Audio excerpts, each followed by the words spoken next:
Hello, my name is Carlos Ortiz. Today we're doing the Docker lab. Um, Basically, what we're doing is that we're gonna do two different tasks for this lab. The first one, in task number one, we're gonna be installing the Docker program.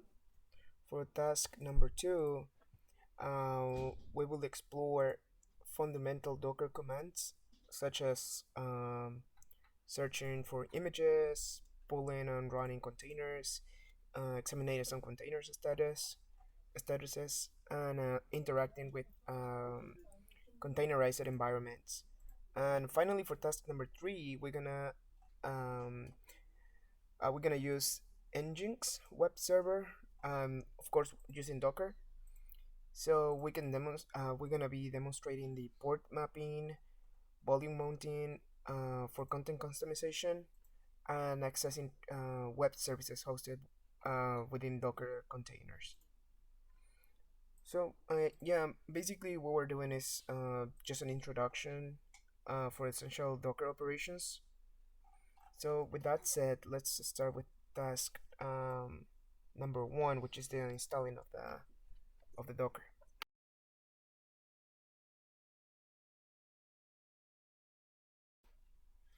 Okay, so for the first task, what we're gonna do is first we're gonna update all the packages and all the packages that we have available. So for that, we're gonna say sudo apt-get update, which needs to give it a second.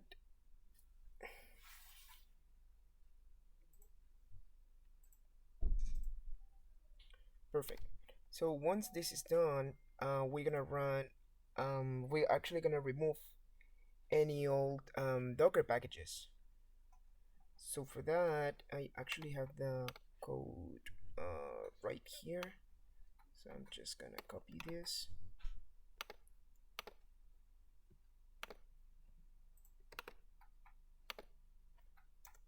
Let's run it. And as you could see, probably on the Word document that I was looking on, I got an error saying that it's unable to locate the package Docker engine. Um, I was looking on it because of this error, and apparently it's just because this is like an old command or something like that. There are not Docker engines anymore apparently, so we have like an update for that, which is this one right here. So I'm just gonna copy it, copy, then come here, paste it, and run it, and boom.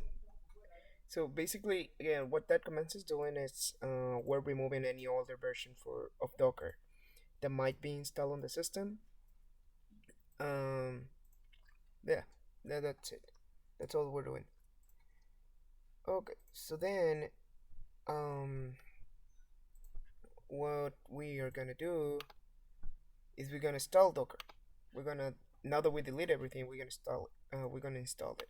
So for that, we're using this command right here. I have all the commands right here, so I don't need to like type it one by one. It's gonna be a little bit faster. Process this. This part we're installing Docker right now. All the packages and anything that we need for the installation. Okay, now that it's done, we're gonna add the Docker's GPG key. So for that, we're gonna use this command right here.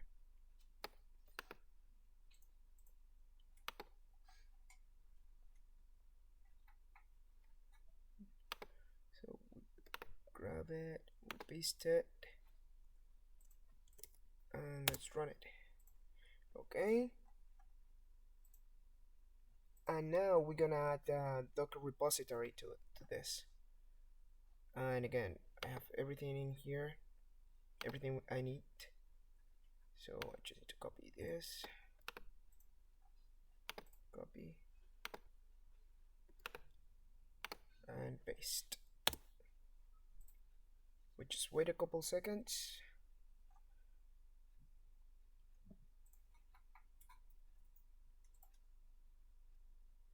So basically we're using this last command. We're adding the repository so we can install Docker using the apt dash get. So we can use this command for the installation of Docker. That's the reason for that.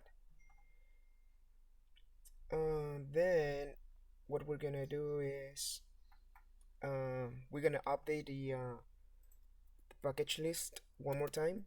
So for that, I can just go here and do it real quick. And now it's coming the funny part, which is installing the Docker engine. So for that, we're gonna use this command right here. Let's copy, come in here, paste. We're gonna say yes.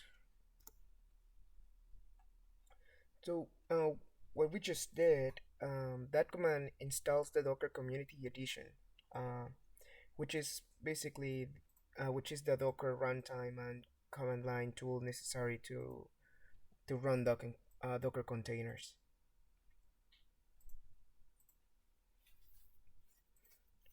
We just need to wait a couple seconds for this to finish.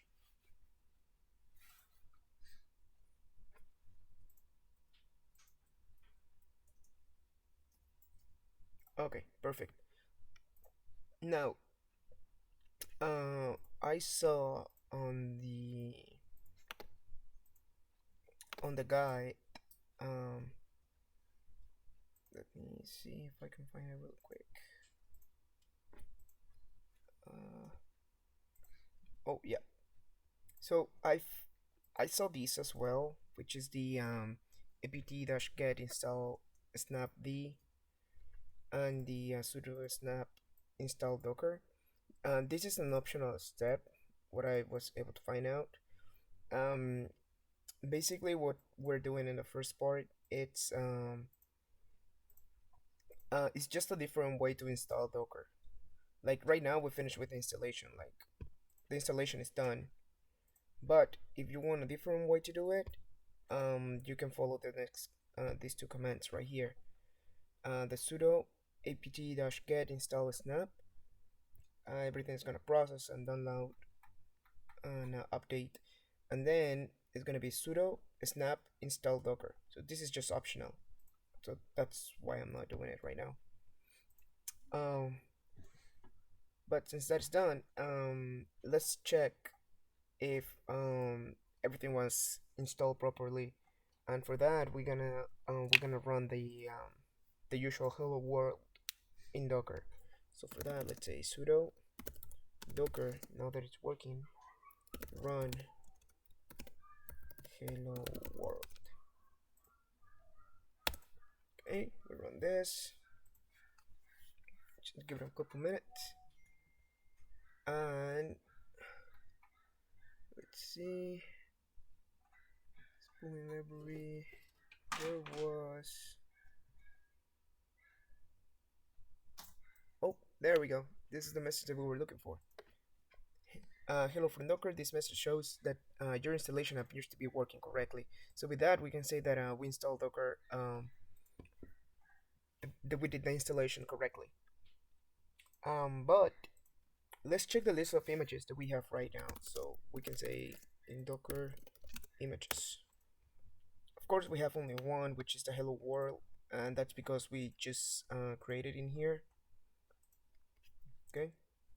The important thing is, I mean, not the important thing, but the most curious thing is that we have the name or the repository name, then the image ID, when was created, and the size for it. So it's kind of cool that we have all that information just with a command.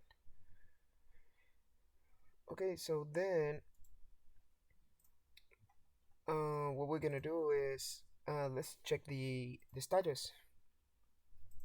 So for that,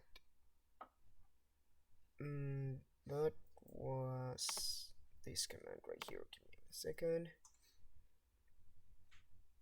Oh, service docker status. Yep, gonna be service docker status, and this is what we wanted. We want to see that the docker service is active and it's running. That's the main thing, and that should be it for task number one, which was the docker installation. And again, like, all the process could be a little bit not faster but a little bit better if we use the snap program, but this is also a good way to do it.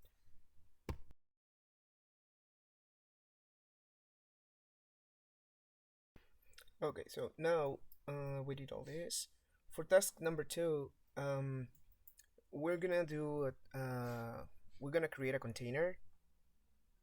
Okay, as I was mentioning before, and for this we will download an official image of CentOS for Docker. Okay, so for that we're gonna go back to the terminal. First, let's search for the CentOS Docker image. So we're gonna say sudo docker search CentOS. Just wait a couple minutes. This actually looks better in a bigger size. There we go. Okay. Now that we search for the image, let's pull it out with the next command. Oh, actually, sudo docker or CentOS.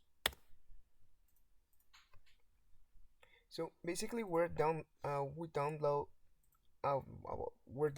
the CentOS Docker image from the Docker Hub to our local machine, or in this case, our local our virtual machine. That's what we're doing right now. Then after this, we're gonna list all the containers um, in the new Docker Docker. So for that, let's say Docker PSA. Okay, and here are the containers that we have. Now, let's show the images the same as we did before. And if actually, I think I can show you real quick.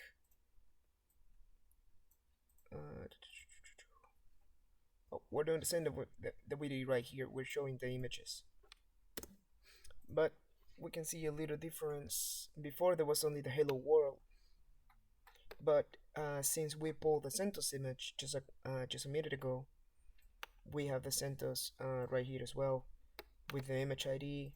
It was created 2 years ago, and we have the size that is 231 megabytes. Okay. So what we're gonna do now, we're gonna run the CentOS container and display the operating system version.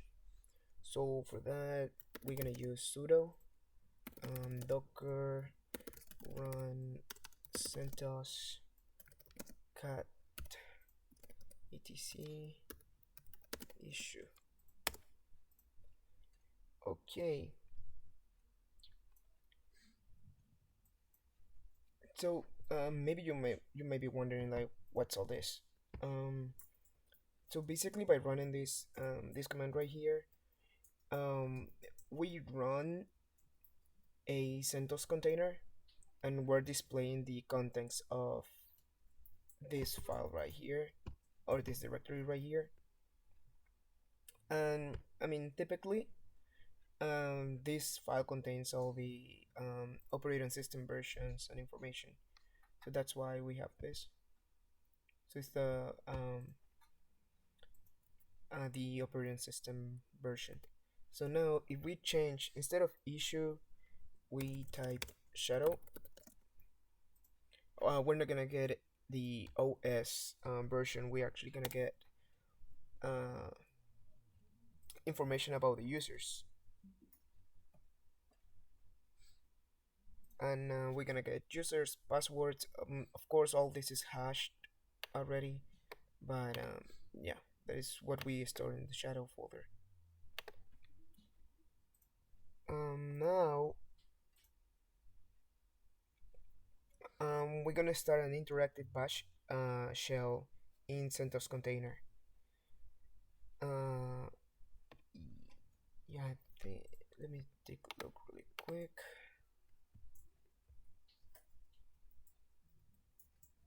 We're installing that. Yeah.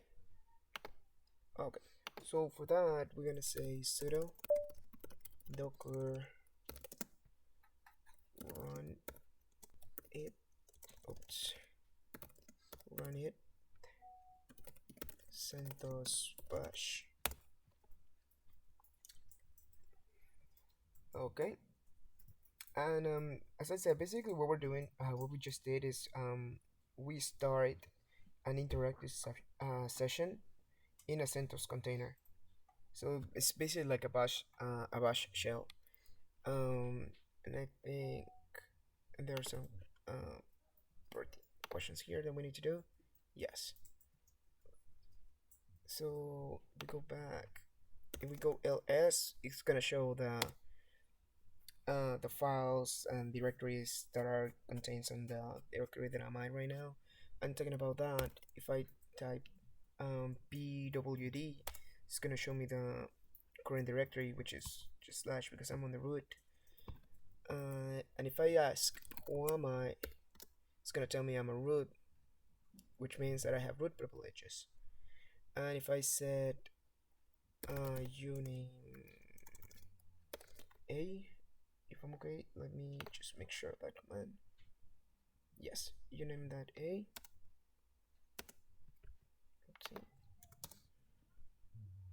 Oh, we get all the information from the OS.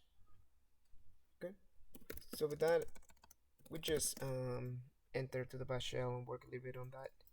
So let's exit this.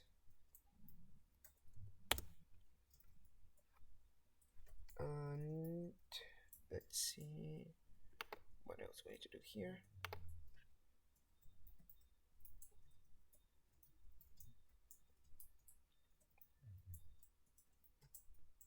Okay. And now let's list the last run container. So let's go sudo docker ps else. So this one is the last container that we run it, which is the CentOS, because we were just on it. That's what we're doing. And right here we enter to the container. We just exit it, and now I can display which one was the last one that was used, which is it was CentOS. Um, so we know that this one is stopped, right? We stopped it, but now let's start it again by using its container ID. So for that we can say sudo docker start, and we're gonna grab the container ID. I'm gonna copy this, paste it, and if we get if as a result we get the container ID, basically the system is telling us that yeah, everything was accepted and the container is running right now.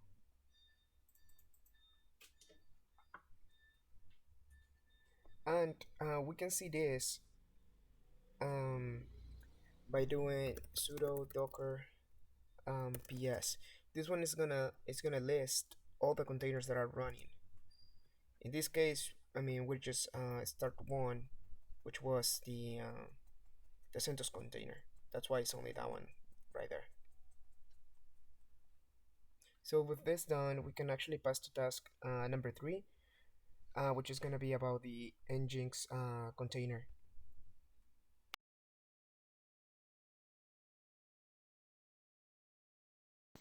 Okay, so for task number 3, we're gonna use the Nginx program or Nginx container from Docker. So for that, we first need to download Nginx. So, oh, actually, I'm using the wrong. So we're gonna use this one.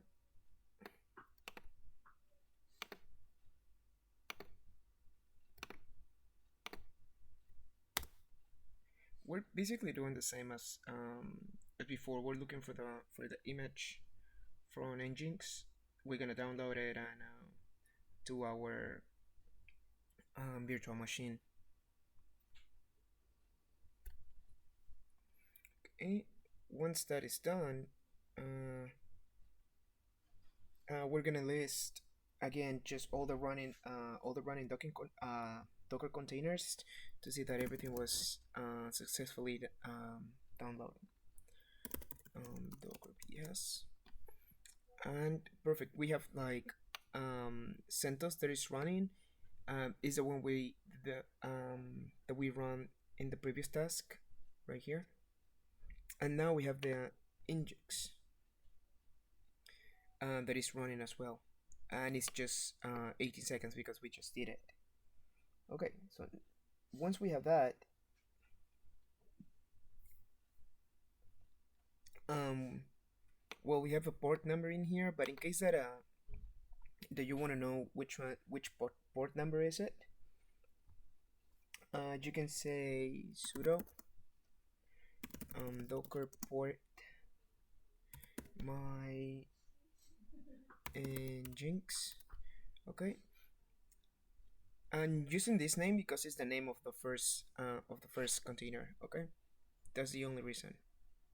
Because if let's say that over here says Carlos, I need to I need to change this name to Carlos, but because it's not the case, my Jinx. Okay, and it's gonna give you the port number that you need to use, which is this one right here. Okay. Now that we have that, let's see what else we need to do.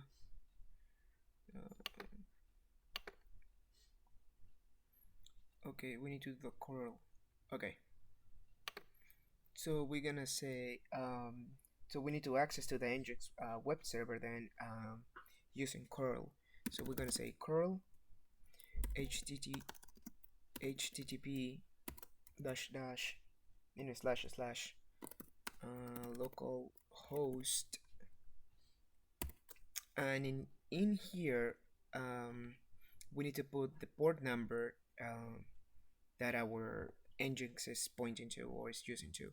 In our case, it's gonna be 32.768. So 32.768. We do that, and this is basically what the service is gonna tell us, like the HTML code. But if we want to see actually how does it looks like, we can press Control and do left click in this link right here. Just give it a couple minutes. It's gonna load Firefox, which is our default website browser.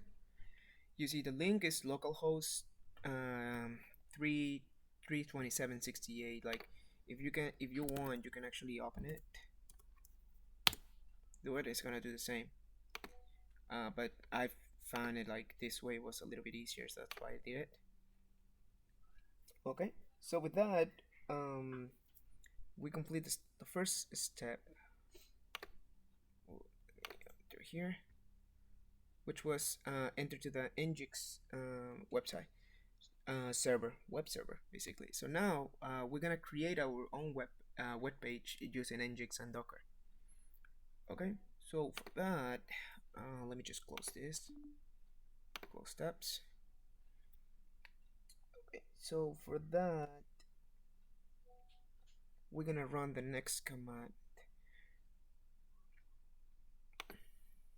Let's see.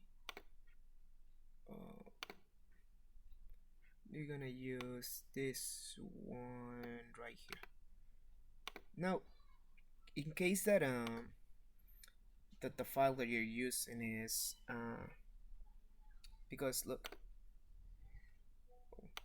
the HTML code that I want to use on my web page is this one right here. Let me open it. Oopsie.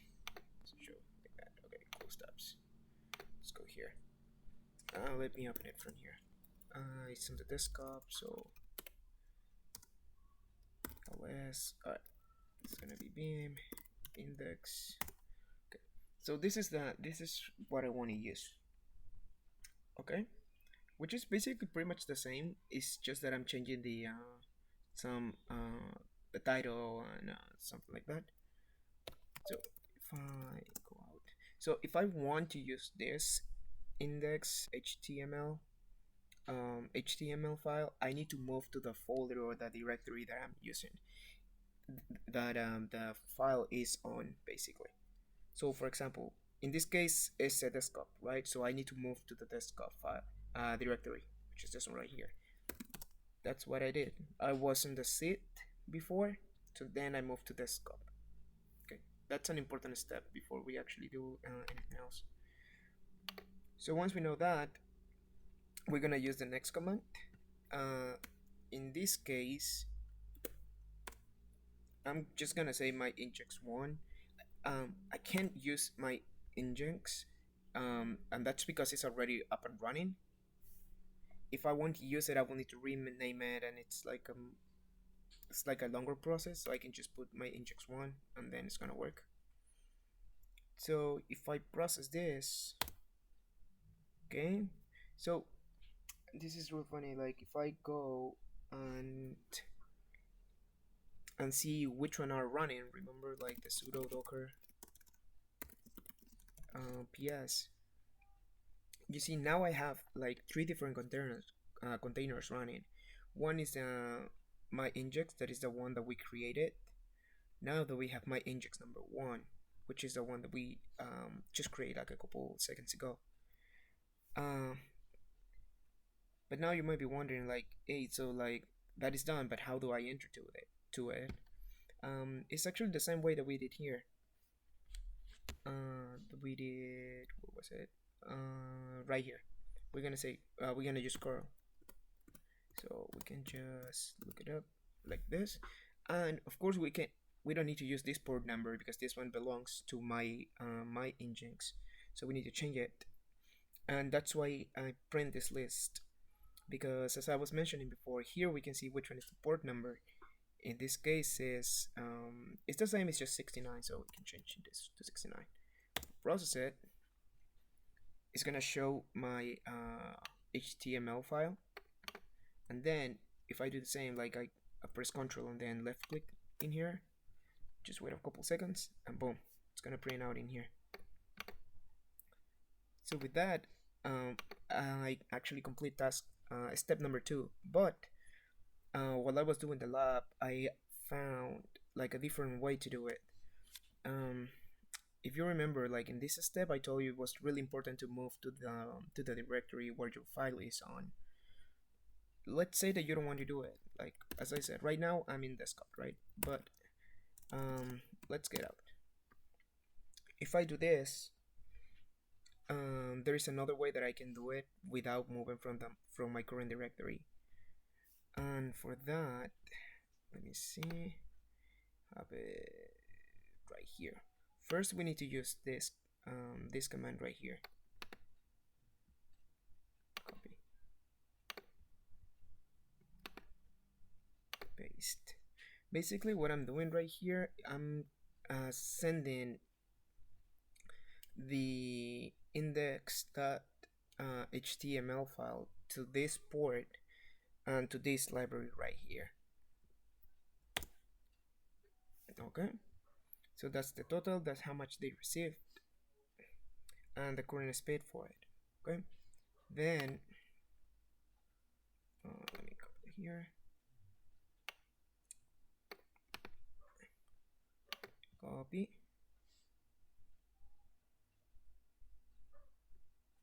oopsie, here, and now I need to create a new container.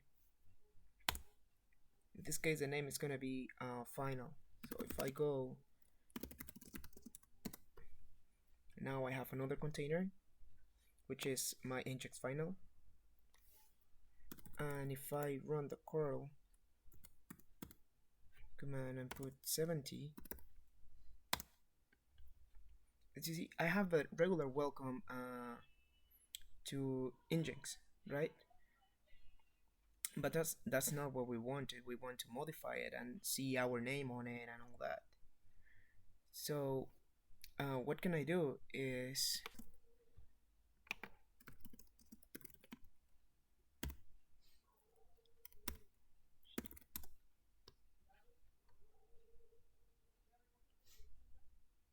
I can say cat index dot html. It's gonna show me what is saying on the index html. But again, this is not what we wanted, right? So we can say bin index dot html, and we can modify the file from here. We can grab this and says welcome to CYSE to 11 Carlos, and then we can say welcome to Carlos page, and you can actually put even on the smiley face. Okay, we save this, and if we run it again, if we run the localhost again, you see that everything is changing. And if we click and we just wait, you see like the default stuff is still being the same. It has the same information as the previous index, but I changed the title. Now it says welcome to Carlos page, smiley face. And if we see here, it says welcome to CYSE 211 Carlos. That's the other way that I found out how to do this. Of course, you can delete any other things from this file to make it like more as you want it. But yeah, that's basically what I did for task number 3. Thank you so much.